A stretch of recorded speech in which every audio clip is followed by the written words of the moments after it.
Welcome everybody back to Gringos Liberados. It is 2025, new year, new season, new league, new everything. Except the name of this podcast, the one thing in the world that has not changed. My name is Trajan. I'm joined by RMC and 4x4 to kick us off here for the first episode for the year. We've got some new teams, some new players, some old teams, some formats, all sorts of things to go through. RMC, how was your off season? How was your holiday? How are you? You know, I was just telling the boys earlier before we started this podcast, for the first time in my life on public transit, granted it wasn't North America, but somebody stood up to give me a seat. I'm getting old, boys. Not just in esports years, man. So, yeah, we're starting this year feeling kind of old despite all the changes. You know, hopefully the LTA can revitalize me a little bit. We'll see how that goes. Yeah, this is a cure for the old back pain, is the Brazilian legends, for sure. That's what we can hope for. Yeah. 4x4, have you been hit with the old age bat yet in this year, or are you still?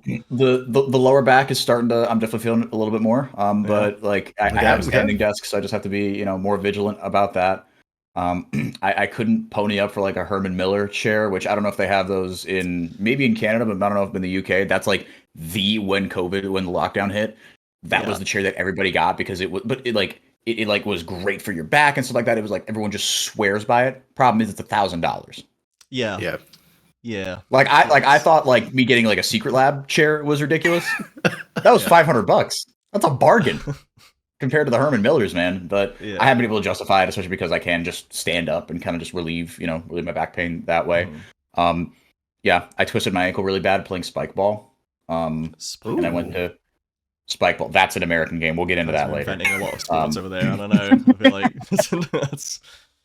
But as I was going to PT for that, they gave me some lower back exercises to do as well. I just kind of got my 2 for 1 because, with the way the American healthcare system is, I needed to get my money's worth. I was just like, while I was there, I was like, by the way, this hurts. Like, give me some exercises, and she was more than happy to help. Shout out to Rachel, my physical therapist. Nice lady. Shout out to Rachel. I have had a Herman Miller chair on the to wish list for years as well. This is a Maxnomic Scabtastic. It's a gamer chair special that I stole from one of my previous offices because I lived around the corner, and it is now. It's everyone sees it at my office. I work at a very like normal day job right now, and everyone is like, "Oh, that chair is so nice. It must be so comfy." It's not more comfy than your chair, man. It's just heavier. That's all it is. It's heavier, and it's not actually really better. That's. I feel like we're doing like a chair thing. We've got a Secret Labs down there. We've got a Maxnomics up there, and then we've got chair. Just unbranded. We've got scuffed chair head. That's what we have. Yes. Well, here's hoping that 2025 will be the year we all get better desk chairs, and we all solve our lower back pain problems. Okay. Here. So, the CBLOL is dead. It's over. We finished with that. And the ultimate champion was Pain Gaming. The last champion to ever do it. Most titles? Final Kings. Evil? Nope. No? INTZ still has most titles? Tied for second. Or no, yeah, it's three-way tie for second. INTZ with 5, and then Loud Pain Kaboom, Lamau. And that's the last. Yeah, Kaboom got done real dirty. Crazy that 2 of those teams you just mentioned are now gone. I know! INTZ's gone. Yeah! And Kaboom's gone. They're just dust in the wind. Many others will try, but INTZ permanently will only ever have 5 because they are still just working on a new rhyme that they can hold on to there because there's nothing to cheer for, sadly, for them, for the INTZ boys. They've been waiting. But the Pain Planets, funny, like seeing on Twitter real quick. I saw like a thread on Twitter that like I don't know, someone was after like the Fluxo W7M shenanigans, right? Oh yeah, we'll get. There's some post on that and like. Brazilian, like they were like someone like the top comment was like oh, this is classic like Riot BS that like they let the INTZ they didn't pick for franchising, right? They killed off INTZ and then they pick this joke org, right? And then unanimous agreement in the comments under that like no. Riot has had their fair share of oopsies. They did not kill INTZ. Yep. INTZ killed INTZ. That was not Riot's fault. But it was so refreshing to see the whole community united in, nah, that's a bad take. Yeah, then the other thing they were united on was Kaboom who got shafted by the Fluxo Yeah. thing. And all 4 of their fans were just shattered. Yeah, it is crazy just how like much, you know, theoretical value is in names like INTZ and Kaboom, and just nothing to show for it at the end of it. Nothing in reality when the last split came around. Like, jeez, dude, it was tough. Okay, so first off, the new brand, LTA South, the League Tournament of the Americas. I believe League of the Americas. It's one of the rare abbreviations where the word "the" got its own letter. Is it? Yes. Swear to God. Yep. I always forget that. I always forget it. I always think it's League Tournament America, and then I've been told this before, probably by you guys. It's actually League of the Americas, and I go, oh, because I will. It's funny. Mark Z said like on the dive, he was like, yeah, you know, like the LTA, like, you know, that they needed to have good mouthfeel, right? We tested the mouthfeel of LTA, and I will say the mouthfeel has grown on me, like how it sounds. I thought it was clunky at first, but the more I've said it, LTA. It works. I think it's good. I'm fine with LTA. Fine. Yeah, like the mouthfeel sounds like Yeah, but the problem is just that like the associations with it, like all the other things. Like when I search up the LTA, I don't get League of the Americas as my first search. I'm getting like the Lawn Tennis Association in the UK before I'm getting League of the Americas. That goes hard, okay? Our Lawn Tennis Association goes dumb, right? Trajan's like, that's a legit sport, that's why. Don't cast stones at the Lawn Tennis Association, all right? They've done nothing wrong. They're not part of this.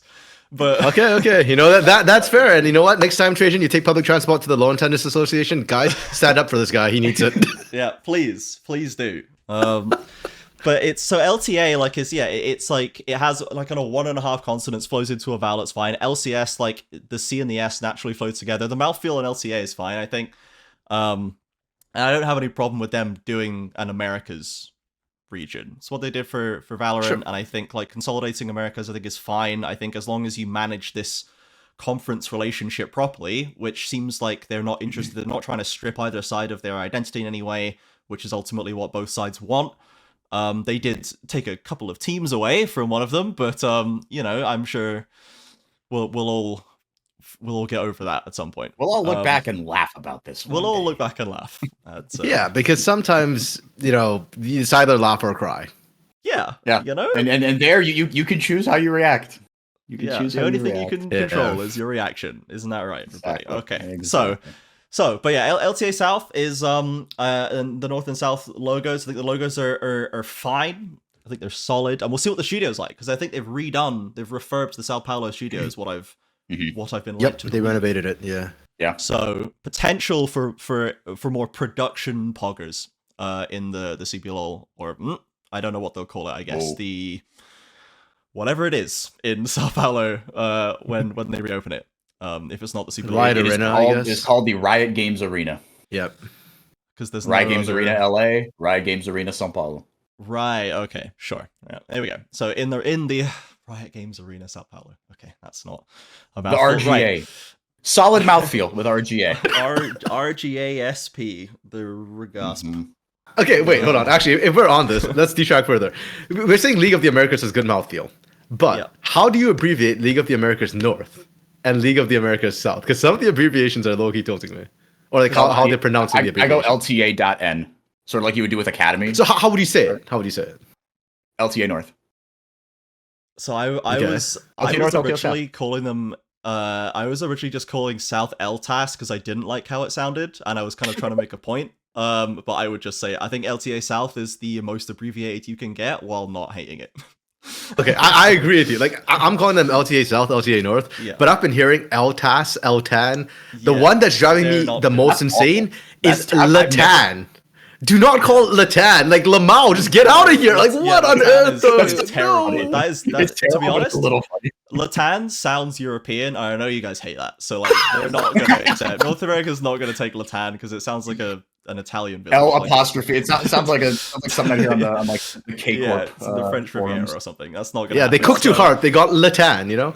Like, bench Caliste. We need Leviatán. We need Leviatán. Well, who was it? Europe's already gotten JoJo over, right? They're already invested. True, yeah. Europe's already investing in America, so bit of poaching going on there. But we'll see how Mad Lions Koi do with that, I suppose. Right, so with the LTA South, as we can affectionately come to know it, we're down to 8 teams. We've already spoken about some of the big names that we've lost, but we have retained still many of the flag bearers. Loud, Pain, Red are pretty much every champion for the last, what is that, 6, 7, 8 years or something is one of these 3 teams. Literally, yeah. Since 8 splits since franchising. Yeah, so all of the franchising winners are here. VKS is here, second last split. And you know, Loud, Loud didn't even make it to the finals. They went for the 4 streak, and then finally the formula fell apart, and VKS stepped up. They won Academy, came second in main, and now here they are as I think a brother in arms and a welcome return back to the scene in franchising. And then we have some more confusion going on down there. FURIA though, FURIA is still chill. They are still plugging away with the project that they have, and they're still sticking around, which is nice to see. And then we get into a bit of confusion. So we have a guest team that will be different, or that there is a competition for every split, every year, every split, every year. So you're locked for 1 year. Yeah. So, and that's Leviathan. No, it's Isurus. Which is the weird part. It's not Leviathan. It's Isurus Estral. Right. Who are the LTA. Leviathan is a partnered league, so they are a partnered team, so they're protected. And we didn't just lose 2 teams, even though there are 8 teams. We lost 4 teams because of the 2 LA teams who are joining us. Which I'm actually glad they're joining us. I'm actually low key hyped for them. But yeah, we lost not just Kaboom and INTZ, who we talked about, but we also lost Liberty, who give us freedom or give us death. Riot gave them death, and Los Grandes. So. Liberty went down swinging with their strategy all the way down. They like said, this is what we're gonna do, and they committed to the bit all the way out of the league. They did out the door. Yep, which I respect in a way. And they weren't the bottom team either. They were the bottom team, which is hilarious. Yeah, the fact that the 40-year-old trapper went down. Yeah. Man. Last split was just a bonkers it was split to so end on. wild. Couldn't have asked more from that split, so to be funny, honest, dude. in many ways.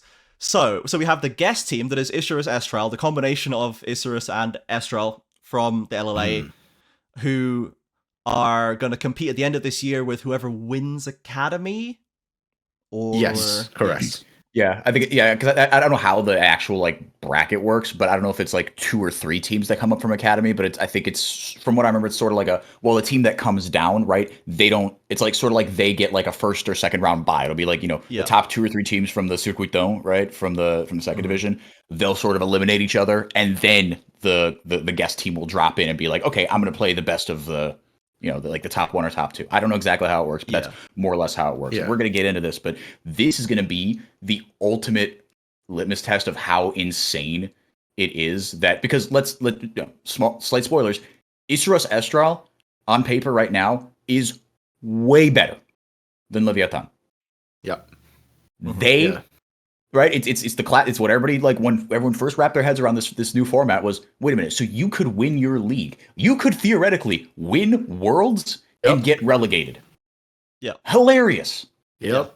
For all the Brazilians out there, that's like the Tricolor Carioca, like Fluminense, they almost they're in the 2025 Club World Cup, this abomination of a tournament that's going to be, I'm still going to watch it. I'm not going to lie to you. I'm still going to watch it. But they almost got relegated this year after winning the Copa Libertadores in 2024. They almost got relegated. So they would have been in the second Brazilian division, but also disputing the Club World Cup, which would have been hilarious. That's kind of how this feels. Yeah. And like, I as much as I think some people are like, that's silly, I think it's silly in a good way.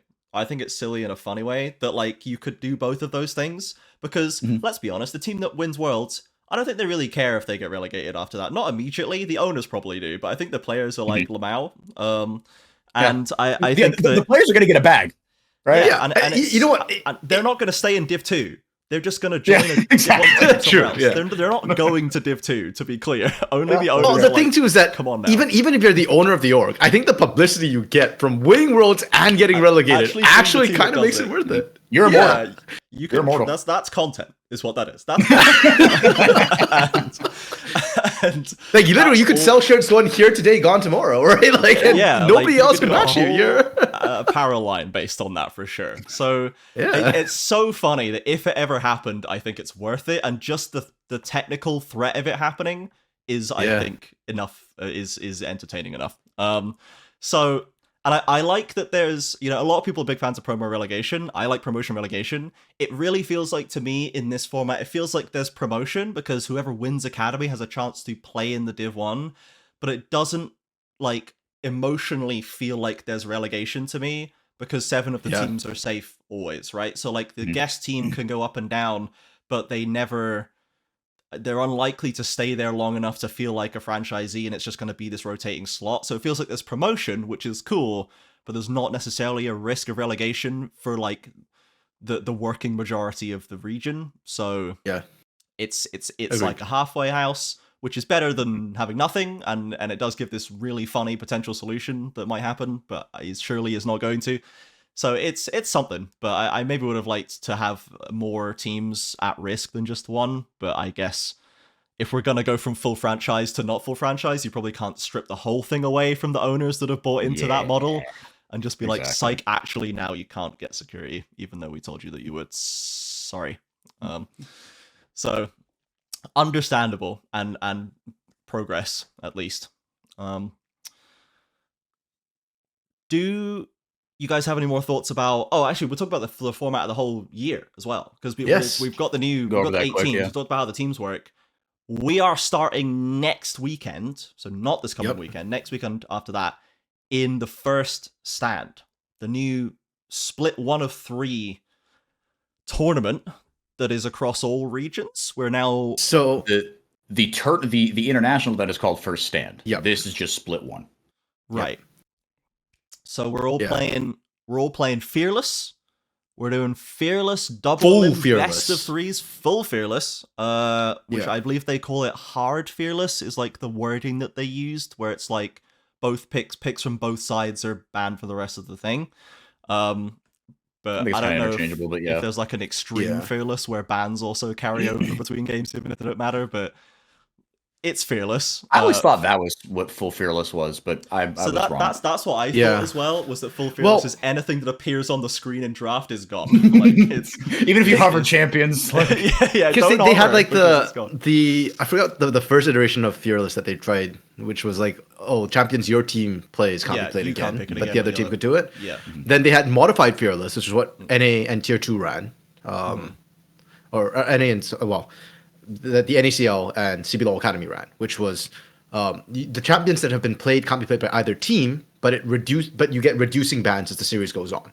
Yeah. So the maximum you have is 40 bans instead of potentially now champions ban. Yeah, because game 5 was no bans; it's just picks. Yeah, exactly. But now with what they're calling full Fearless or hard Fearless, it is going to be 50 bans when you hit game 5. Yeah, which is going to be quite funny, I think, given what we've seen before. I think it's electric. I'm going to take my little soapbox here for 30 seconds. Not even. Yeah. Okay. This is going to be awesome.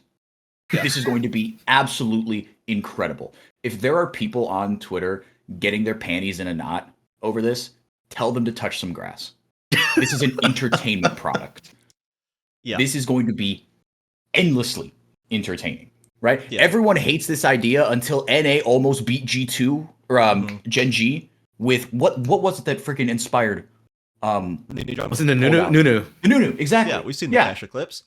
Yeah, everyone hates these stupid picks until they are until even though I literally just heck, and then they're like, wait, now I love it. Even though I just forgot what that champion was, the moment I will never forget as long as I live. Yeah, that was so sick, and we didn't even win that series. No, that was a tragedy not to win that series. To be clear, speaking as someone without investment heavily in the North American scene, that was a tragedy to not win that one. That could have been something. So cool. we had our Misfits moment, and you've had your FlyQuest moment. I feel your pain.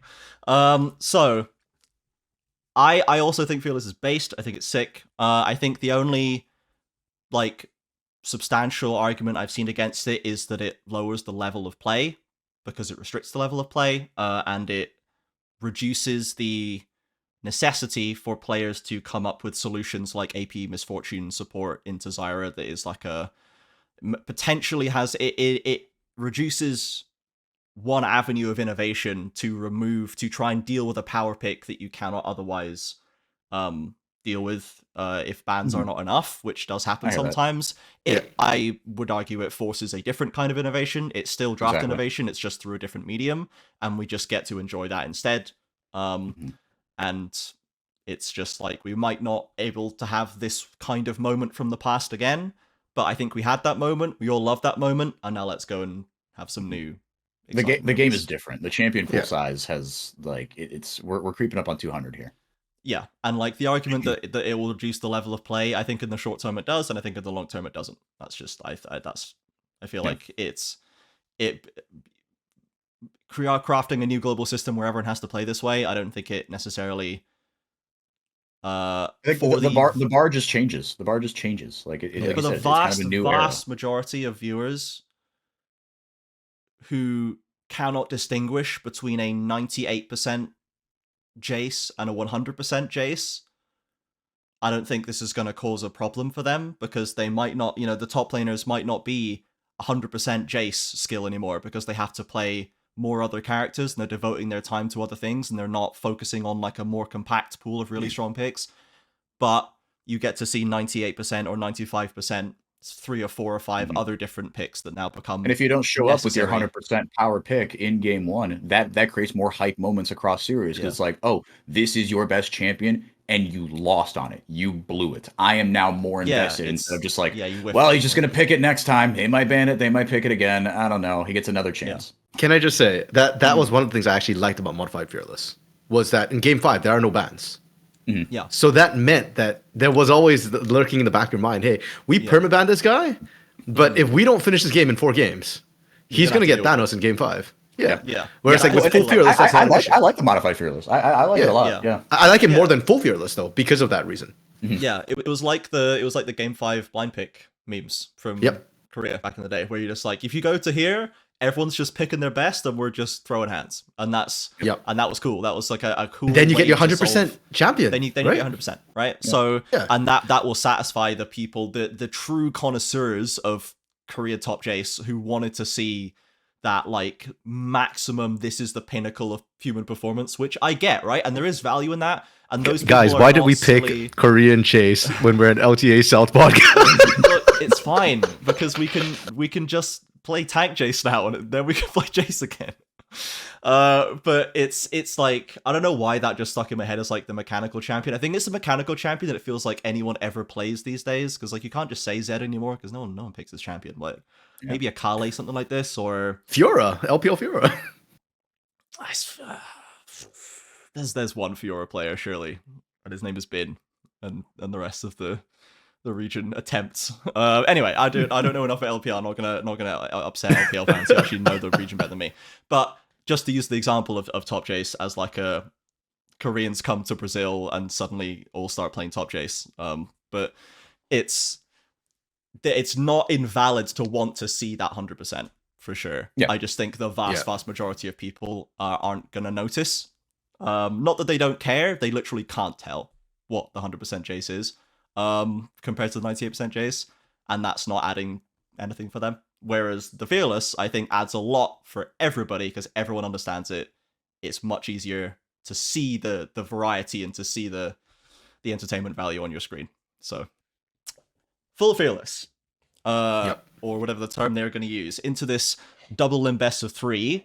So we go straight into a double limb best of 3, and this does demand that 2 teams will play 2 best of 3s and then leave for the first split, which is a bit grim, I will say. That I don't adore, but and for an added twist, it's randomized draw show, which means your third best team could get eliminated if they face the top and second best team in a row because of the draw show.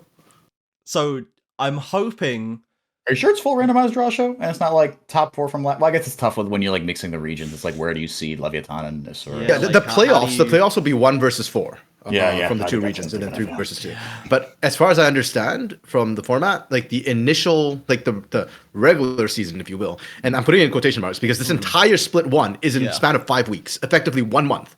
You see Yeah. the entire split one, including playoffs. Yeah. But Yeah. if I understand it right, the draw show, your regular season is completely, utterly randomized for your first round. It does make it feel like it doesn't. It does make it feel even more like it doesn't matter because it's short. Some of the teams you Yeah. barely ever see. No seeding. Obviously, like it's hard to seed the first one, right? I would hope that they Sure. would seed the next one next year. They can seed it because they will have data to seed it on. They will have a end of year position ranking to seed it, and then maybe if the guest team gets knocked out, whoever promotes, they get 8 seed by default because they're Yeah. the newest in at the bottom. Mhm. But Sure. I think not seeding it as well when so many of the teams are like you say, you could lose a real contender early on through just bad luck does kind of feel tough, and it's maybe just depends on what the impression of this event is supposed to be, because it is only 5 weeks long and it does have one MSI slot up for grabs as like the prize. Basically, I'm assuming there's also some money involved, Yep. but one MSI slot as the prize, but whoever wins gets a bonus MSI slot. But like MSI and Worlds are still the big deal, and the impression I get is that this is meant to get everyone Just to whet juiced your for appetite. another season of League, but Yeah. it's not like meant to feel like the other ones. It's you not know? that deep. Yeah, Yeah. yeah, basically. Yeah. So- I think you're right. You got to let it be what it's going to be, which is like you said, it's Just like have fun with it. Yeah. just have fun with it. Yeah. So, and if there's anything we can do here in Brazil, we have fun with it. That's the one thing that we're maybe best at, is having fun with it. Here. So, we're going into this. Shall we take a look at the rosters? Because Yes. we need to start ranking this. We've had this conspicuous tier list at the bottom, right? And we are going to try and come to a consensus here. We're going to do it more like we do at the end of the year when we play a rank, and we're going to come to a consensus. And then we will do our award predictions as we do previously. We'll each have our own predictions for the awards. But to take a look at the rosters available. Now, what I should have done before this is set this other sheet up so I can see the rosters more easily. I didn't do that. So I'm going to very quickly arrange this. And then we will take a look at them. But what we can do maybe to start with is RMC, because some of them are the same. Okay. So why don't you Yes. kick us off and talk to us about the teams that are the same? Because at the top, we do have some old hands that have not actually seen any changes. Sure. Yeah. There's 2 rosters which haven't made any player changes, and I'm going to be specific about that because one of them did make a coaching change. So one of them is Pain Gaming, our current winners, and I am so thankful they didn't make a change because there was a world in which they were going to lose Curry potentially. That took a while for them to confirm. Yeah. I think he was like one of the latest ones to confirm. So Pain Gaming has stayed together and no changes there. The other one that didn't make a player change was Red Canids. So all their players are still the same. I got a little bit iffy as well. Greftar was saying some things on Twitter at the beginning of the offseason that made me think he Yeah. was leaving. But they did make a I feel like coaching every change. every offseason, the red mid lane is like the most He was- like, what's gonna happen? Yeah. A little bit of I don't know what, like, do the owners of Red just dislike Greftar or something? Like, there's always that big, like, question mark on specifically Greftar. Greftar is like the most like controversial player in terms of on there, because off the Rift, everyone adores him. I've never heard a bad word about this guy, but on the Rift, the spread of opinions on Greftar varies like no player I've ever seen. Yeah, and I mean, I'm a Greftar defender. I defended him last year. I didn't see a reason to change him, but they kept their roster the same. The big change for them was actually coaching staff. So we know that Nelson got dropped like midway through the season, like Yeah. after a couple of games last split. They've got a new coach, and it's a new coach who we all remember. Actually, he's one of the most successful coaches in Brazil. It's Belzy. Has not rejoined, but has joined Red Canids after his experiment on Liberty fell apart. Not his fault, just the whole thing screwed him. The whole Liberty thing was just screwed. I guess we Liberty. don't know that it wasn't his fault. True. It wasn't just his fault. He was there, but that's all we know for sure, is that he Yep. was on Liberty. Was there? Yeah. But, you know, as, like, he was at the top of, he was the helm of Loud through 3 of their 4 titles, I think. Yeah. Yeah. And then had said that he wanted to do more sort of positional, more specific coaching, that he didn't want to be a head coach, I believe, is more or less the impression I Yes. got when he left. So he's still not, he's not captaining this ship. Coelho is still at the helm, as far as I'm aware. At the very least, it's not either of them in specifically. And we know that time and again, it seems like Coelho has the best handle on how to get the best out of Red players. For whatever reason, he just seems to know what they need and gives it to them, and then they play better, and then they perform better. So that I think it's quite cool getting a coach who has had a lot of experience. He's got a little bit of time with that Liberty project, and potentially has some value taken away from the way they structure things, and can maybe try and bring a little bit of fresh ideas to Red. Where I think the main criticism with Red is that they don't tend to change, they don't tend to evolve, they don't tend to they don't tend to evolve particularly. They tend to return to what works for them time and again, and then it works for them, but up to a certain point, which couldn't. And get then the it gets titles figured anymore. out. Yeah, Whether it's like it gets, whether it gets like figured out, or just like the players just aren't good enough at certain things. Like with Red, you always feel like there is a ceiling. At least that's my kind of impression of it. Yeah, exactly. And they need a little something, and I think adding a new coach like Belzy could be that something, right? It could maybe help them, or at least add a new dynamic to the coaching, as opposed to always returning to what mostly works but never wins. So if we're saying that about Red, it sounds like we're not going to S tier them, despite them coming in third last I think we can S tier. We can't S tier Red. Like, when's the last time they won, brother? When's the last time they've changed nothing? And when's the last time they won? 2021 split 2, 2023 split 1. That's a hot minute ago. Ancient history. I love these players, but I blame Loud for that. Everything's ancient history because of Loud. Exactly. Yeah, Loud did kind of. I will not be S tiering them personally. Put the boot on the region for 4 splits, but ultimately, Red, I would love to see this give them a little bit of a change, because I love that they didn't change anything. Like, I love when teams don't do that just as a baseline, unless the team, if the team is top half, I love when they don't change anything, like in terms of players, when they're just like, no, we think we can solve it, especially with a team like Brazil, or a team in Brazil, where there's often like a pretty clear weakness in the game that you can identify and go, if they could just fix this or get better at this or add this, I think the coaching is a better way to go there. And like, maybe this is the case less with 8 teams, but there's always one team every year that just like shits the bed in unimaginable ways. Yeah, man. Yeah. So, like, there's always one spot in that top 4 that you're like, what are you doing here? How'd you get it here? The lad on it here these days. You. And that was the most, like, the biggest mark of improvement for CBL is how more of those spots got locked out by teams that were good at the game and played like good league, and we had less room for the who are yous in the top half. So, and now we've only got 8 teams, so we've taken one of them away by design. So that's good. So yeah, Red Canids, they're certainly going to perform at a minimum level, but will they actually increase the maximum level? Who knows? We'll see if Belzy has something to say about that. And plus, the entire meta and like Rift and objectives and pace of the game are different, so we'll see if that also has an effect. We can talk a little bit more about that at the end, about how the 2025 season meshes with Brazil, because I think that's quite an interesting question. Very Noxus coded are Brazilian gameplay clips often. Blood for the blood god, right, RMC? Literally. Yeah, so, this is the Noxus year too, right? Exactly. So if it's like, get in there, get kills, get turrets, get objectives, fight over stuff, and you'll get shiny boots, and everyone's gonna go, shiny boots, let's go, shiny boots, kill them. Yeah, go frolic in the literal blood fields. Like, here's your Atakan that it incentivizes you to run it down as a team, and Brazil's like, oh, they've made the game just for us. This is for us. And we don't even minimize This goals. is our legacy now. They have taken away our branding, but they will not take away our playstyle. Damn it! Optimal to run it down 5 for 1 because we still get more gold than them and got half a tower. Let's do it, brother. So we could see some excellent usage of these new gameplay elements. But so if we talk about Red, we'll talk about Pain actually. Let's talk about Pain. I'm surprised that we didn't go straight for Pain, because another team that, as far as we know.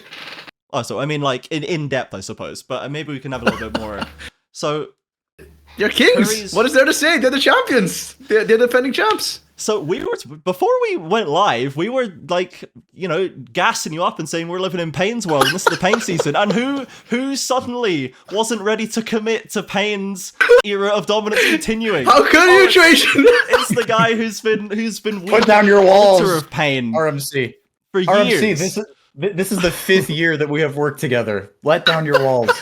Just when we started working together, I don't know if you could rent a car in the U.S. when we started working together. We knew each other a long time. And I now was he's got single Gringos on the when we bus. started working together. Yeah, so I've been betrayed by my buddies over here. Yeah, I don't know if it's just the PTSD in me or what's going on here, but part of me feels like Pain might not actually win Split 1 with the exact same roster that dominated the Split last year. And let's be honest, like last Split, they looked like top 3 in role across the board. Like every single role, and top 1 in quite a few of them. So on paper, they should be utterly amazing. They've changed absolutely nothing, but that's part of what worries me. Pain is not the fastest team at adapting to changes. And sure, Atacan does sort of promote the Brazilian style of play. But ironically, I don't think Pain was the most Brazilian team. I actually thought they were a pretty good macro team. Yeah. And that might actually work against them a little bit if they're not adapting fast enough. They've got the hands to do it, no doubt. It's just, will they mentally adapt fast enough? They should still be a contender for the top, don't get me wrong. And if they win, I'll be very happy and I won't be shocked or surprised. But there's a part of me that's still hesitating a little bit that goes like, okay, even if they don't end up winning it, I'm not going to break into shambles or anything. Like, it's not going to be like a betrayal of my entire worldview. It's like part of me is just a little bit hesitant here. Sure. Would you say that they are the favorites right now, though? I think if you're Brazilian, they have to be. I think they are the favorites. To give my 2 cents on Pain, I think part of the reason why I do have confidence in them is that they didn't change anything. They found a winning formula, and like you said, a formula that kind of like last year, by the time everything was said and done, like if we were to tier list them, Pain were the only S tier team.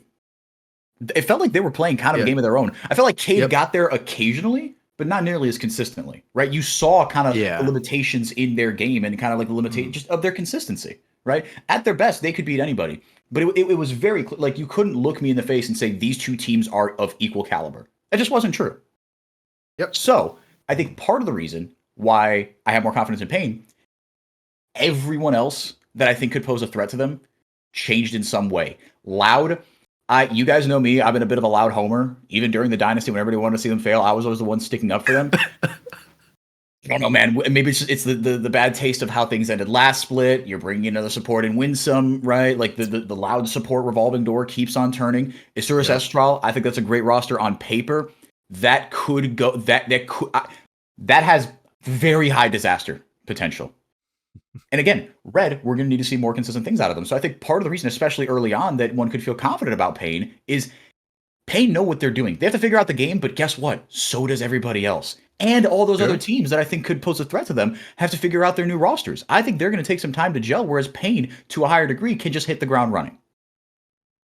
Yeah. You know what? Well, welcome to the Fold 404. I can tell you're new. The Pain TSC hasn't set in yet. Nope, I'm good. He was full of bright-eyed optimism at a second championship on the horizon for Pain Gaming. I love it. And I mean, they took us to groups for the first time in years, right? So we gotta. True. The only thing that could get in the way of this Pain roster is complacency, honestly. Yeah. And resting on their laurels. But I feel like these players will not let that happen. They don't strike me as guys who rest on their laurels. Yeah, it feels. I think I feel the same. That I don't feel like anyone has come back this season with a better solution than they had last season, and two of them are the same, and one of them's Pain, and Pain was the best. So I just don't think anyone's going to, at the very least, not inside a 5-week event, is going to like unseat Pain that quickly. Fun fact, by the way, about Pain: out of all the teams that have won more than one CBLOL championship, Pain is the only organization who has never won a back-to-back.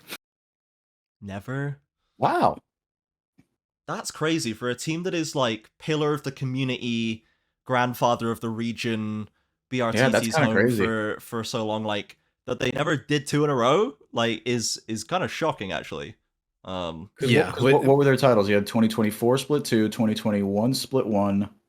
They had 2013, the first one. 2013, and then 2015. Yeah, when they went to Worlds and went 2 and 4. Yep. Bro, 11 years apart for the wins. That's kind of hype though. 2013 to 24 to 2024. Yeah.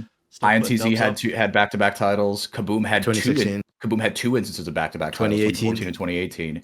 and then INTZ had and then Loud had. Did they have 2014? 2014 wasn't Cade who won. Oh yeah, no, it wasn't 2 instances of back-to-back. Forgive me. Yep, you're right. Because Cade won split 1. Yeah, because it was the first 2 split, and Cade won the first 2 split ever. Yep, and then never won again. And then they never got to go to international event as a result because MSI wasn't a thing back then. Yeah. Oh, Cade. Unlucky. Yeah. So and then Red, of course, had their 2021 split 2 and 2020. Yeah, the back-to-back. 2022 split 1. Yeah. Oh, so Cade's the only one who has done it. Good pull. Yeah. And then Loud just stacked them up. Okay, well, Payne has a chance now to put a couple back to back, and break it. We've got a softball. We've got a fearless 5-week shenanigan fest. But well, I guess does it count? Do you have to beat the LTA North representative to win this split? Ooh. So what I've heard. And this is in like kind of the, and I feel bad because I did the subtitles for the Portuguese subtitles for the LTA, like announcement video. Yeah. I've read that script a lot just as a result of just like checking and whatever.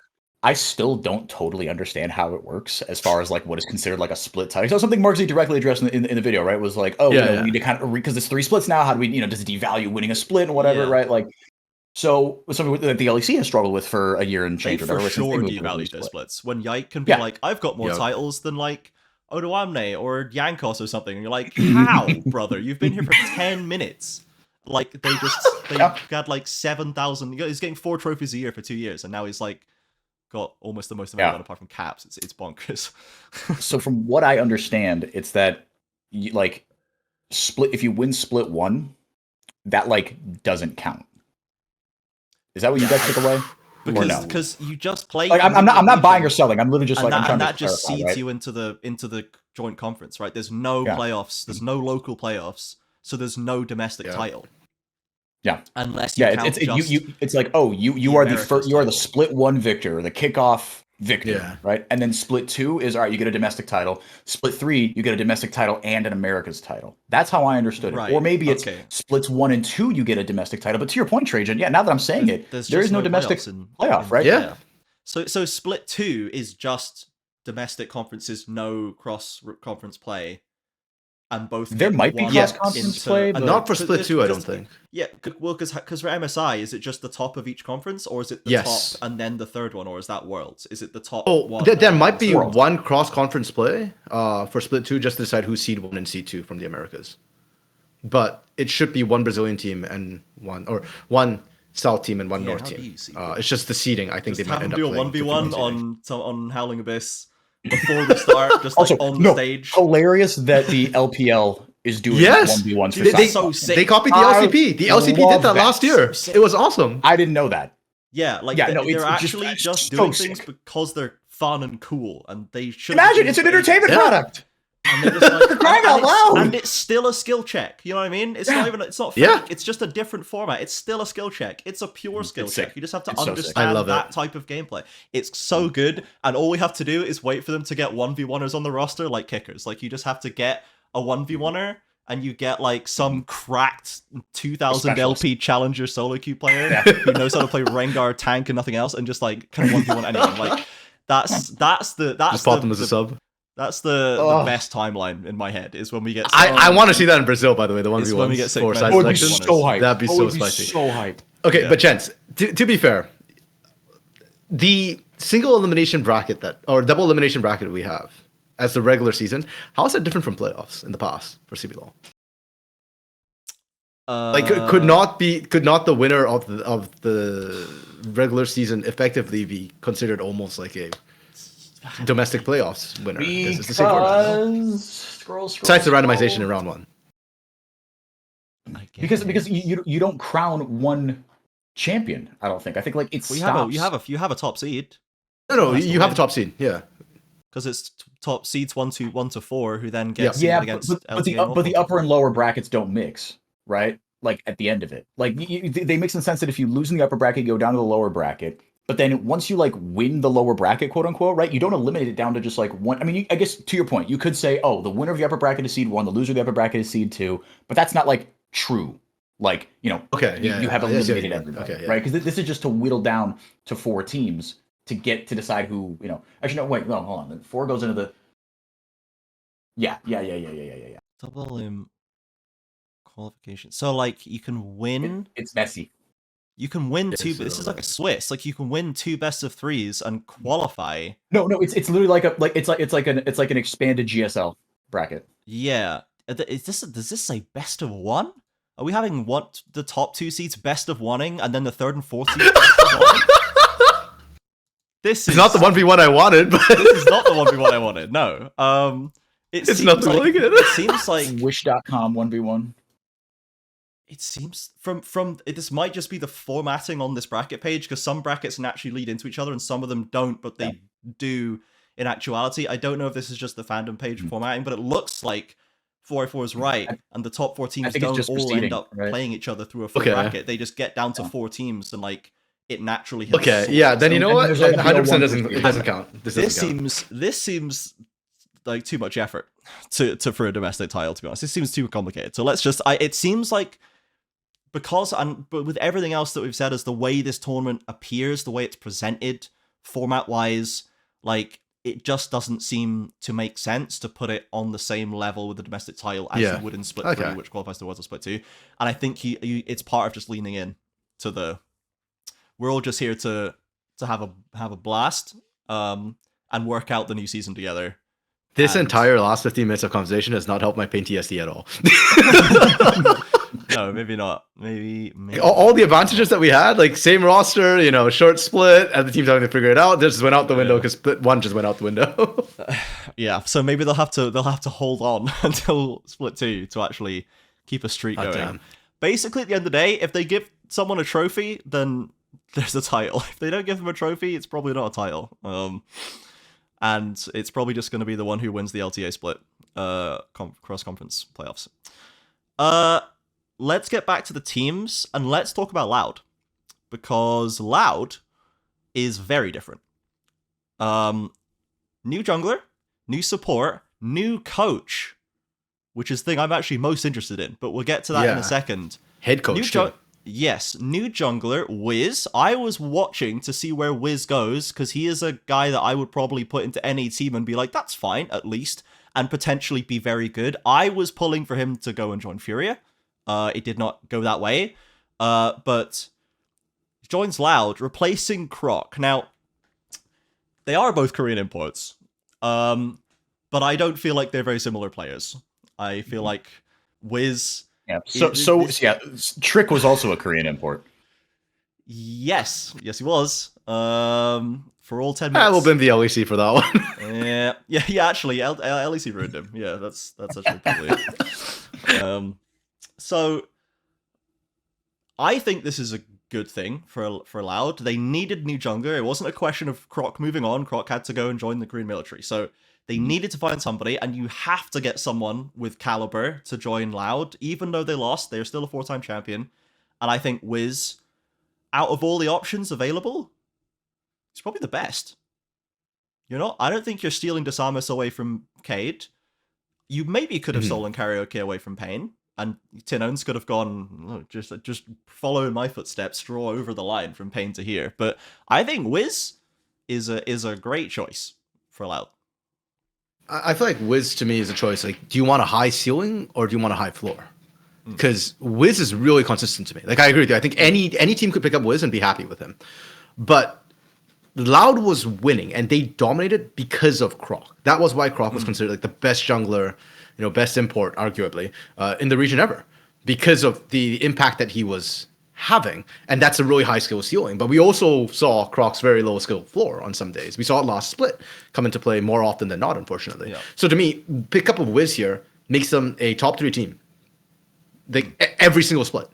But to get to that top 1, Wiz has to overperform. And when I was looking at the offseason, I was thinking, okay, if you want a Croc-style player who will make Loud win, or who can help Loud win, I was actually looking at, as odd as it sounds, Drake Hero, AC, and Tatu as players with incredibly high ceilings. I thought he'd say AC, and he did say AC, but I did not expect Drake Hero.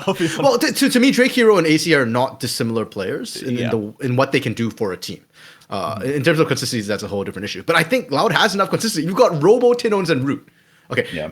Robo is a whole different ballgame, but Tinones and Root are about as stable as you can get in CBLOL, and arguably playoffs Robo is about as stable as you can get in the playoffs. So I feel like Robo has gotten more consistent as his career I think he has had gone. a Well, maybe one not of as the his most whole career has consistent gone, but splits like I ever feel last like split. yeah, no, unironically, True. like Yeah. we didn't Just have the wasn't like that good. yeah, yes, that's exactly that is the caveat. It was consistently 6 out of 10. He didn't lose you any games, sure. but he wasn't really winning you anything either. Yeah. Can I just say a 6 out of 10 for Robo was, by the way, still like That's one higher of the than average. top half top laners in a very stacked top lane region. So Yeah. props to Robo for that. But that's my point. 10 out of 10 Robo wins you titles, right? You remember the Yeah. 2023 final where what he did on Poppy to Weiser? I'm sorry, I shouldn't have asked you. Trajan, do you remember that? I remember it. I remember I the will 1v2. never forget that shit, I dude. remember the Oh like my God. 0-4 Gnar lane that turned into Hullbreaker 1v2ing bot lane on Gnar to win a game. After like he just runs it down into top river, He dies, got bodied. He level got 1. absolutely Yeah. fisted. and then ends up winning like Or the freaking Big Jax game down team. 25 CS and lane comes back 1v5 spade, and you see them all running from this like under that's the CS Jax. Robo. That is the Robo that wins you games. Yeah. But my point is that you've got a lot of steady players on Loud. You don't need another one in Wiz. You needed like an X factor. And granted, again, right, like Drake Hero, whether or not you want to agree with that pick, or AC, like they've got low floors. We've seen them absolutely crash out in Liberty. But at the same time, we've seen them when they're on point. The way Croc was on point, when Croc invades your jungle, when like some of those Croc invades, man, I remember so many of them. I'm looking at them going, "This is not a good idea." If anybody knows you're here, you're dead. And then they spot Croc and like, oh, well, this is going to go terribly. And next thing you know, like Robo and Tinones are right there backing them up, and they just outhands the opponent, right? Like that's to me what I want to see from a winning Loud. Like Yeah, if they I don't could really have have stolen much. Jose Diodo away from Isurus Estral, maybe That would have been That would have been like, fire. Yeah. Perfect, I think actually. there I would have Yeah. I would have put little spoiler. If they had Jose Diodo, I would have put Loud into S tier with Pain. That's fair. Yeah. I think I would have as well. That would have been beautiful. Because kind of like it's like Croc, right? I mean, Jose Diodo, right? He's proven he can play. I think he's got a more diverse champion pool than Croc, and he's a little more consistent.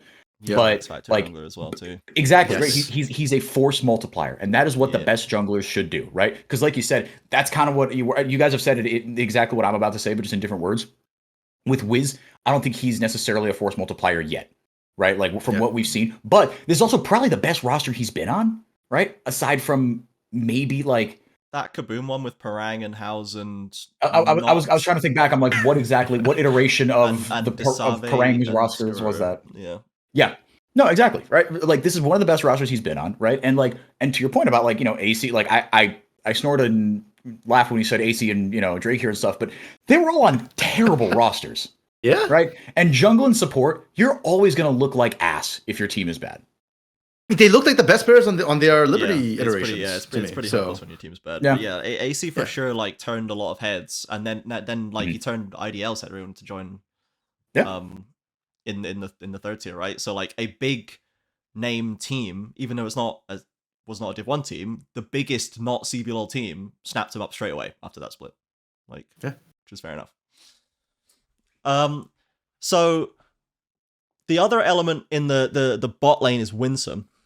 For anyone who doesn't remember, Winsome was most recently seen in North American Academy on FURIA.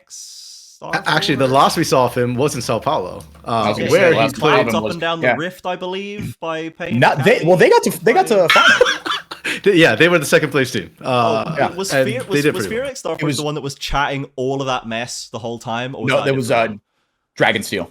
That was Dragonsteel. Oh, yeah, who was chatting Dragonsteel were the shit one online. seed. Yeah. Oh my god. No. When they gave us the materials of like, hey, here's this video we're gonna run beforehand. I'm like, you're gonna put this on the internet? Oh my god. By the way, I love you, Scary Jerry. Like, keep doing those sort of things, man. God, Like, so good. Oh my goodness. Please. Yeah. It's like, oh yeah, I don't know. This is kind of a vacation. We're not gonna drop a game here. And they didn't even qualify for the knockouts. Oh, so funny, dude. It's juicy. Oh man. But that's something else to wrap up the conversation on Split 1. That's something else I'm so excited for because look, all respect to the LCS arena, all the play. Now it's different because there's LCS in game in studio, and then there's NACL finals in studio. All the players said in post game interviews and afterwards they were like, "This is what playing in front of a real crowd feels like. This is tier 2." Yeah. Right. And like I couldn't hear in my headset. This is the first time that the noise cancellation didn't work completely because there was no noise to cancel. Right? And so that I am excited about, right? Because like in the 2025 Split 1, right? We're going to get an international tournament in Sao Paulo. Or not international tournament, but like, you know what I mean, right? Well, yeah. We're going to get a conference. And then 2026. Literal first stand in Sao Paulo. Is the actual that's first stand. In Sao Paulo. Yeah. And what you can bet your top, bottom, and middle dollars on is that even if, which is entirely possible, and I would say likely, sorry, because you only get, like, Brazil isn't guaranteed a slot, LTA South isn't guaranteed a slot in the in first stand. You could have a tournament in Sao Paulo with no Brazilian teams. That arena will still be raucous. Yep. It will still be one of, if not the best in-person fan environments on the planet. It's gonna be hype. So we also saw Winsome in Sao Paulo, and yes, looked pretty decent. On FURIA looked pretty decent, right? And then before that was FlyQuest, for like bouncing between the academy and main roster, I believe, for a split. With Prince, right? Yeah, something like that. With like it was Ayla and Winsome trading spots for reasons. Yep. And that was a very star-crossed FlyQuest roster. And then before that, we saw him on C9, where he did actually play at least one split in the Tier 1 LCS and also did some academy time. So he's been in and around the North American scene for a long time. And was on, I think he was on the C9 roster that LS was coaching initially? Yes, that's the one, yeah. With Max so Waldo like, and Revan, yes. Finalista. Oh boy.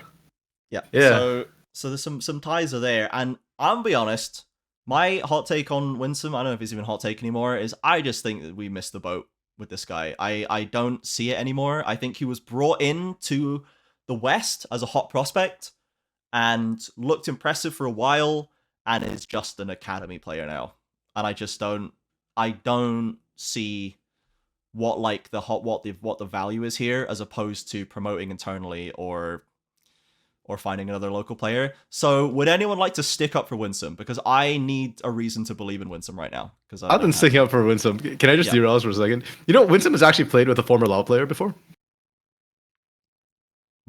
On one of the weirdest rosters. He played with Donarts. That's a throwback. Okay. In the PRM before. Bro, Donarts is actually like... is one of these names that pops up every like 2 years. For the entire history of League, Donarts just shows up every now and again in the history books. It's crazy, man. Sorry, I needed to crack a window to get some fresh air in here. I was getting lightheaded. That's hype. When I heard Donarts in 2025, before Loud took themselves seriously at all. That's hype. Holy moly. Okay, so besides his brief stint with Donarts, would you like to defend Winsome RMC in any way, or? I think he's a good support in general. Like his mechanics in the NACL were fine. He wasn't the most mechanical support. His strength, he kind of. Okay, I'm actually putting him and Trimby, I think, in similar boats coming into the split, with obviously Trimby having a ton more experience. Or actually, I shouldn't say obviously. Not a ton more experience, but I think he's got shown. Yeah. We've seen more from him at a high level, I would say. Yeah, I think that's the right way to put it. So Winsome to me is a smart macro player. He roams a lot, which actually concerns me in this first split a little bit because now he's got to get used to working with Brazilians, and in a whole new different environment. I do think it's good that he's working with Wiz because I do feel like Wiz and Winsome should be a very stable roaming squad to work with this team on a team where you've got carries in every other position. So. On paper, it works. I just think it's going to take a bit of time to gel together. Yeah. I think like with a roster like Loud, it's always, whenever I just look at it and go, it's got Tinones and Root and Robo. Surely we have enough carries, you know what I mean? And like Robo wasn't that for some reason last split. Tinones was less of that than he has been. But like, I feel like Root and Tinones for sure still have it in them to be the carry potential this team needs. Root especially. There's just no one, I think, who's going to sit here and question Root's carry potential in the region at this point. So it's much more of a standard, like, here are our support factors, here are our carry factors, and let's maybe go and team fight you in a structured way and less in a crazy way. And maybe it like ends up being the growing up and the maturing of Loud right through this. Who knows? But I agree that I think Winsome, especially for me, and I agree somewhat with your point about Wiz, is that there maybe is like your floor is high, but do they have the juice to get over Pain if they're not changing anything, when Curry's still there, when Kato's looking better than ever, when when everyone's just looking so good, and like Red Canids, if they manage to get a really good handle on this season, do you have enough juice to get over a Red Canids who find their footing properly? I don't know. It's... Oh, and on top of that too, right? Like I did say Winsome, I don't think is the most mechanical support. I'm a little bit concerned in Brazil specifically because we've got like Titan Curry, Prency Frosty, Ayu and Jojo, like they will. Yeah, Ayu and Jojo. Even coming up from Academy, Giggs and Marvin, like they bodied Winsome and who was Fear's AD carry in Challengers America, But they got bodied in the bot lane during the America Challengers tournament by Marvin and Giggs. So it's like I am a little bit concerned. Like Root's really, really good and all that, but there is a lot of aggression that comes out of Brazilian bot lanes. Yeah. And heck, even the LOA, Snaker and Ackerman. That's a really solid bot lane as well. That I think Winsome and Root might struggle a little bit against initially. Yeah. Like all of the bot lanes look kind of hype. Honestly, because even from what we saw from Pro Delta is still here. We'll talk about Instinct. That was who the AD carry was. Sorry.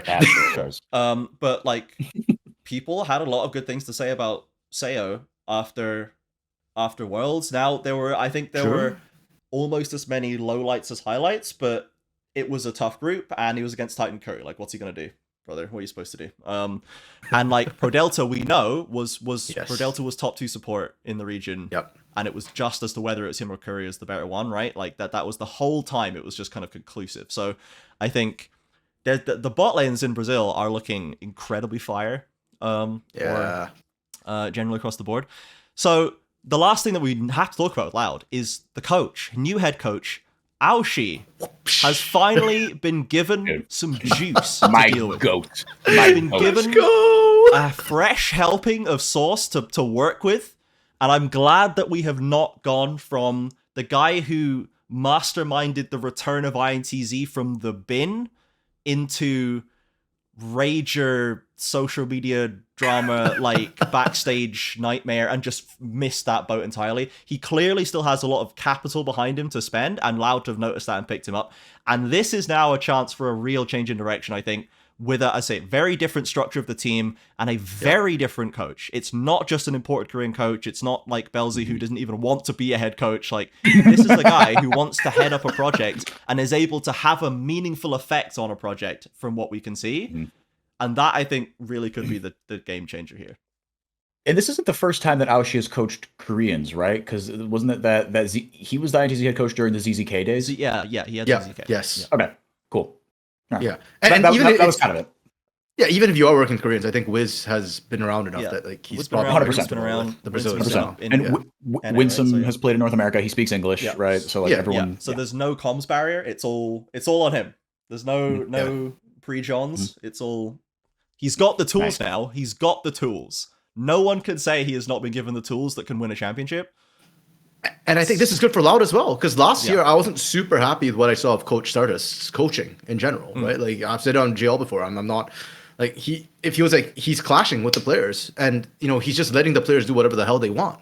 And sure, that works to a certain extent, but I do think that you need to come down on them. Like when Croc is spiraling out of control, you can't just sit back and expect Tinones and Robo to fix him, right? Like. And one thing Aoshi has never been accused of is just sitting back. Like we've seen him after a loss. That man, he's taken out the belt in the team, right? Like he whipped INTZ back into shape multiple times, like with some really tough rosters. So I think for Loud, having Aoshi come in is also massive. And I'm super happy that Aoshi didn't just get binned because INTZ crapped the bid again. Man's finally got an actual org behind him. Yeah, and especially, I mean, I don't. Often in soccer, right, you talk about like, coaches who are they more man managers, right? Or are they more tactics heads, right? Aoshi, to me, from what we can see, seems like more of a man manager, right? If nothing else, because he wears his emotions on his sleeve, right? And I think you have to be a man, because it's not like IZ did anything like, tactically, quote unquote, revolutionary, right? It seems like through just like man management, getting you to believe in yourself, etc., right? Power of friendship, he got that roster to overperform. It's going to be interesting to see how that works with Loud, but I do think that it is good that he seems like more of a man manager than just like a tactics head, because I feel like if you come in here and kind of like tell Robo and Tinones, no, this is how you play the game, I just don't feel like that would work as well because those dudes have kind of been there and done that, right? I feel like it is a little bit more intangible. And I mean, these two guys, like, you know, I remember we did some interviews with Tinones and like he kind of like when I was talking to him about like it was like towards the end of the split, and I just kind of asked him like, look, in a very diplomatic way, like, look, we all know it. You're kind of playing like shit. What's up? And he was like, dude, honestly, 80 mids are fucking hard. Like this is harder than I thought it would be. Right? I didn't expect this. And it's been hard because I didn't expect it to be hard, which made it even harder. Like, you know, he didn't say this, but he's like, I'm goddamn Tinones for crying out loud. I shouldn't be struggling in an AD mid meta, right? Not to this degree. The team shouldn't be goddamn falling apart around me, right? So I think if Aoshi can give this team kind of that intangible kick up the ass, that could be exactly what this team needs. Yep. Because, like, to your point, that I think several people have tried to tell, you know, Robo and Tinones how to play the game. And like, I promise you, Stardust wasn't going in there and talking about the power of friendship. Yeah. And like, I feel like Loud are not going to get back to where they were unless somebody can convince Robo that there is a different way to play the game. And I feel like if I had to bet on anyone that could do it, I'd give money to Aoshi and be like, can you maybe convince Robo there's a different way to play the game? Because I think how to find his way to like channel that genius again. Because like, for all the inconsistencies, right? We railed on Robo for being inconsistent, but guess what? All those splits where he was inconsistent, Loud won a title. He won every time. Yeah, like they won every freaking time, and Robo peaked in playoffs. And you can look back at almost every single one of those titles and say, no, they don't win that without Robo.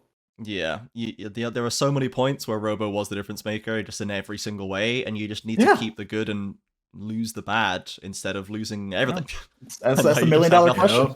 Yeah. So I think Aoshi has a good shot for that. And yeah, from his interviews from INTZ when he's talking about like very heavily into the mental aspect and like trying to get his team, his players in the right headspace to succeed. And then they started succeeding and they were the same players they were before, you know, like it's that there is a massive element there that I think has, the Loud maybe has been absent. Or has been lacking for a little while. So very interested in that effect on this roster. The other changes I think are fine, but we'll see if what Loud's going to look like, what ideas they're bringing to the game, because that could be very different from what we're used to. Let's wrap up this top corner, this left corner, and go to FURIA, which is also this is a very interesting one as well, because I remember saying in the community server, what I want FURIA to do is pick up Wiz and pick up Gigo. And they did one of those things. They got Gigo in the top lane, and they kept Tuts, Ayu, Jojo, which was the other condition. I think this is an excellent approach to roster building. Now, I would have liked Wiz because I didn't watch Academy. RMC, you did watch a lot of Academy.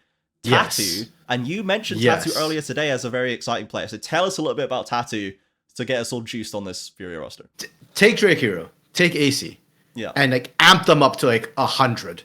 From where they are. That's Tattoo. This guy is a mechanical genius. I've said before, I think CBLOL's weakest position was often the jungle role. And Tattoo to me is like the hope of the future. He's super mechanical, super aggressive. He's Croc, but safer in a way. Like it feels like he actually calculates a little bit better than Croc used to do, but he's just as aggressive.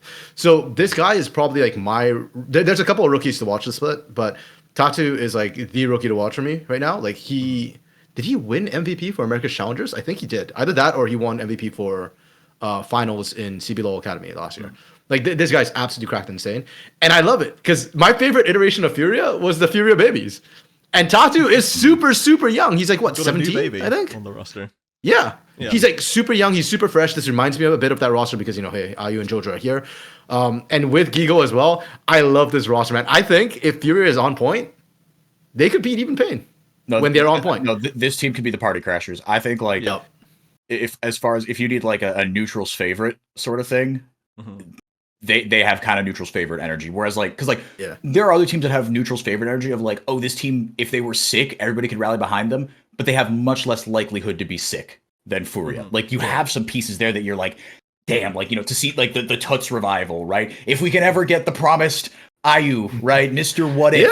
Right, Jojo's a 2-time champion, right? He loves him. You talk about, you know, bottom lanes are going to shove it up your, you know what, right? Jojo on a Nautilus, right? The Jojo on a Skarner. Give me the Skarner support. True. I forgot about the Skarner. That was disrespectful what he did on that champion, right? He was ahead of his time. America's Challenger, that was the thing that people were watching out for, right? And then you get Gigon in the top lane. Yeah, sure, he's binary, but I mean, I guess a bit too binary for CL states, but I loved him, right? And I still think he's one of the best top laners. And he's a guy like this roster.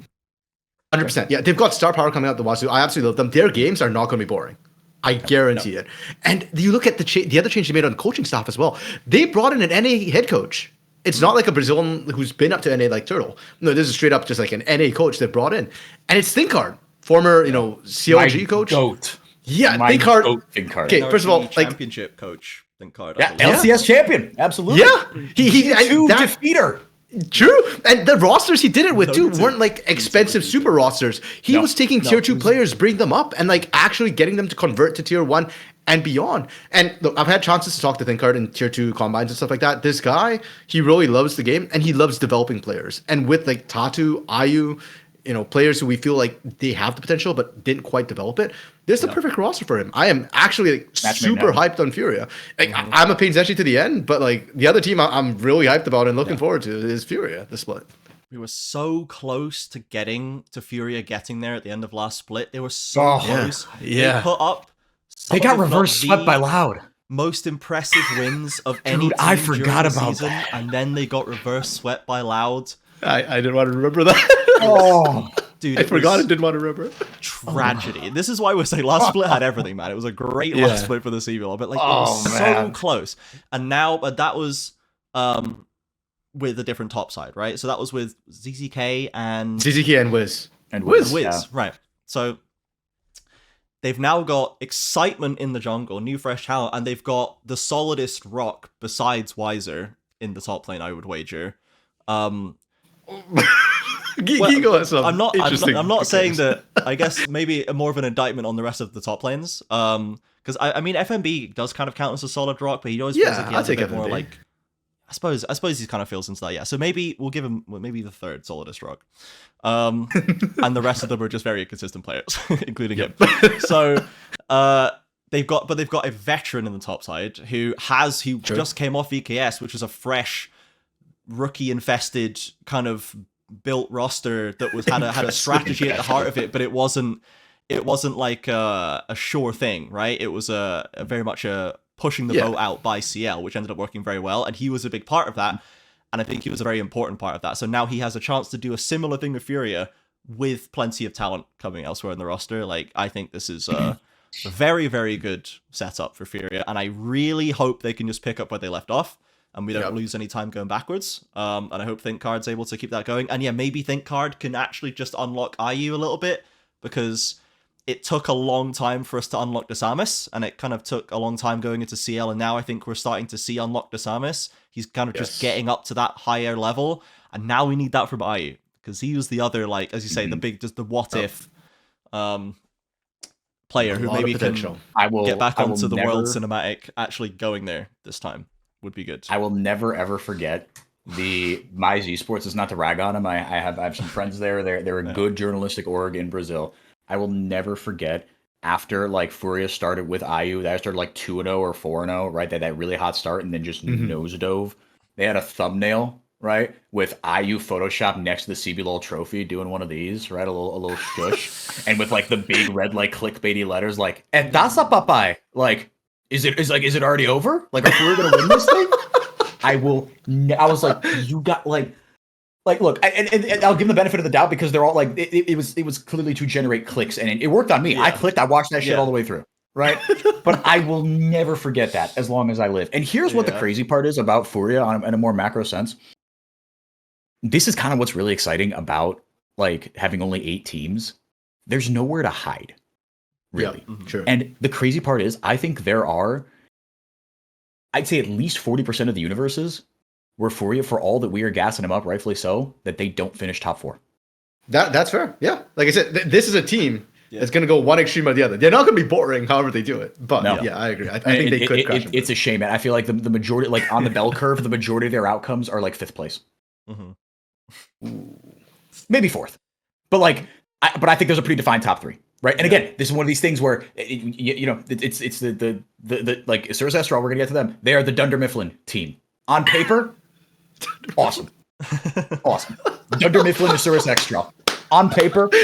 Awesome. Let's see how it goes. Why don't we talk about Isurus Estral then? Why don't we just head on to the right side of the board here? Birdall, Jose Diodo, Miryu, Snaker, and Ackerman. We've already mentioned Snaker and Ackerman. Very solid pairing from the LLA. This is a known quantity, and they've performed very well in that region. Jose Diodo, any North American fans will have seen on FlyQuest. Any before that showed up at Worlds and blew everyone's socks off, and then immediately got grafted onto NA because he was so good. Like, this was one of the first. He was, I think, the first LLA import into NA. The first import to NA from the South American continent. Yeah, I was gonna say, have we ever done any? Jose Diodo walked, so Seos could run. Yep. Yeah. There we go. So the Trailblazer Jose Diodo, very, very strong there. Birdall, Korean import, top laner. That's how we do it. Chinese import. Korean import from from the LPL though. Yes. Yeah. Yes. Yeah. So LPL import, Korean player, but Korean top lane is how we do it in Brazil. That's even spicier. If you want to see a Jace or a FURIA, Birdall, surely he's got his pocket, right? 98% top lane. So I don't know enough. I don't watch enough of LPL to know what state Birdall is in.